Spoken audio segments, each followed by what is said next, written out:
السلام عليكم ورحمة الله وبركاته. ஹஜ்ரத் சமுரதிப்னு ஜுன்துப் ரலியல்லாஹு அன்ஹு அவர்கள் கூறியதாக ஹஜ்ரத் ஹசன் ரஹ்மத்துல்லாஹி அலைஹி அவர்கள் கூறுகிறார்கள். நான் நபி ஸல்லல்லாஹு அலைஹி வஸல்லம் அவர்களிடம் பலமுறையும் ஹஜ்ரத் அபூபக்கர் ரலியல்லாஹு அன்ஹு அவர்களிடம் பலமுறையும் ஹஜ்ரத் உமர் ரலியல்லாஹு அன்ஹு அவர்களிடம் பலமுறையும் கேட்ட ஹதீஸை உமக்கு கூறவா என்று வினவினார்கள். அவசியம் கூறுங்கள் என்றேன்.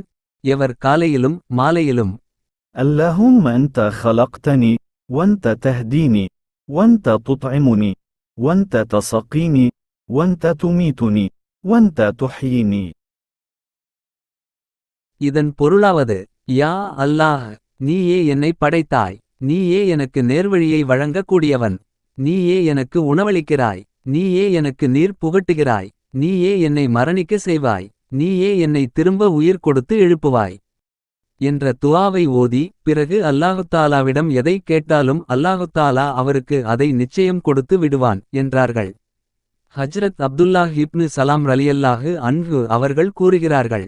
ஹஜ்ரத் மூசா அலைஹிஸ்ஸலாம் அவர்கள் தினமும் 7 முறை இக்கலிமாக்களுடன் துஆ செய்து வந்தார்கள். மேலும் அவர்கள் எதை அல்லாஹ்விடம் கேட்டு வந்தார்களோ அதை அல்லாஹுத்தாலா அவர்களுக்கு கொடுத்து வந்தான். இதிலிருந்து நமக்கு தெரிவது, எவர் முன்வந்த கலிமாவை காலையிலும் மாலையிலும் 7 முறை ஓதி அல்லாஹ்விடம் துஆ செய்வாரோ அவருடைய துஆவை அல்லாஹ் கபூலாக்கி வைக்கின்றான்.